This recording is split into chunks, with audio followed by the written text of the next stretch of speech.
बहुत दूर पहाड़ों और जंगलों के बीच बसा था एक छोटा सा गांव, रहमतपुर। गांव के आखिरी सिरे पर एक पुरानी मिट्टी की झोपड़ी थी। उसी झोपड़ी में रहते थे हकीम चाचा और उनकी पत्नी सकीना भी। झोपड़ी छोटी थी, छत से मिट्टी झड़ती रहती थी, लेकिन वहां रहने वाले दिल बहुत बड़े थे। हकीम चाचा कभी गांव के मशहूर हकीम हुआ करते थे। लोग दूर दूर से दवा लेने आते थे। आज हाथ कांपते थे, आंखें कमजोर हो गई थी, लेकिन दुआ करना अब भी नहीं भूले थे। सकीना भी हर सुबह चूल्हा जलाती, थोड़ा सा खाना बनाती और हर निवाले से पहले कहती, अल्लाह शुक्र है। झोपड़ी के सामने खड़ा था एक बहुत पुराना नीम का पेड़, इतना पुराना कि किसी को याद नहीं वह कब लगाया गया था।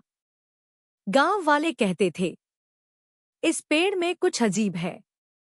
कोई कहता जिन्न है, कोई कहता भूत।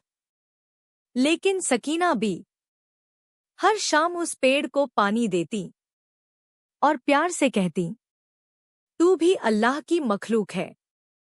एक रात हवा अचानक रुक गई, पत्ते हिलना बंद हो गए, आसमान अजीब सा लाल हो गया। नीम का पेड़ धीरे धीरे चमकने लगा। हकीम चाचा ने घबराकर कहा, सकीना, ये क्या हो रहा है? लेकिन सकीना बी ने बस इतना कहा, डरो मत, जो होगा खैर होगा। सुबह जब सूरज निकला तो नीम के नीचे एक पुरानी पीतल की घड़ी पड़ी थी। घड़ी चल रही थी, लेकिन उसकी सुइयां आगे नहीं, पीछे की ओर चल रही थी।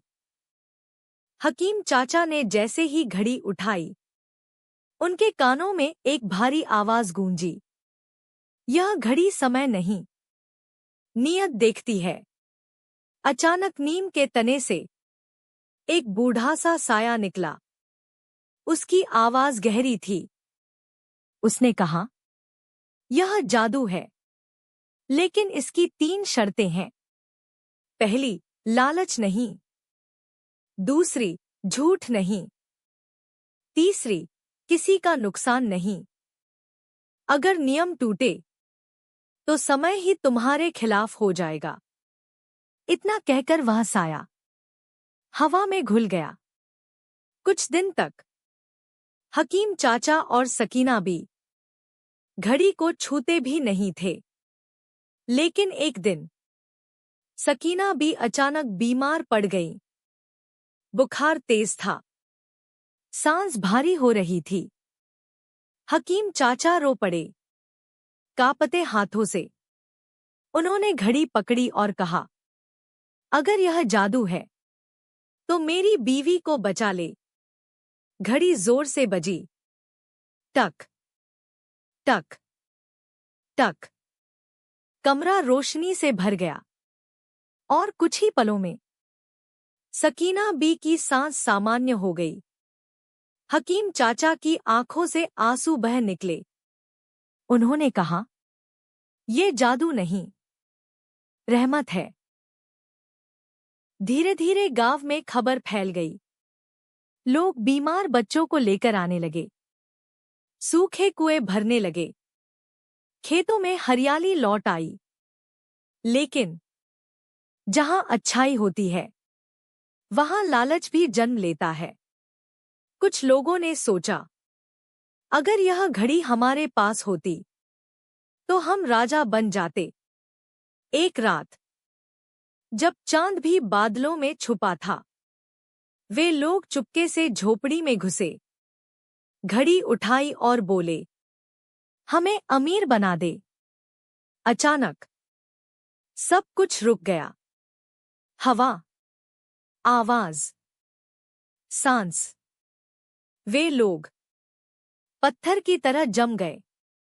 सकीना बी ने रोते हुए कहा, जादू चीजों में नहीं, दिल में होना चाहिए। नीम का पेड़ फिर चमका और वही आवाज आई, यह तुम्हारी आखिरी परीक्षा थी। घड़ी अपने आप टूट गई, लेकिन उसी पल आसमान से तेज बारिश होने लगी। सूखा खत्म हो गया, गांव बच गया। कुछ साल बाद हकीम चाचा और सकीना भी इस दुनिया से रुखसत हो गए, लेकिन नीम का पेड़ आज भी खड़ा है, हरा भरा।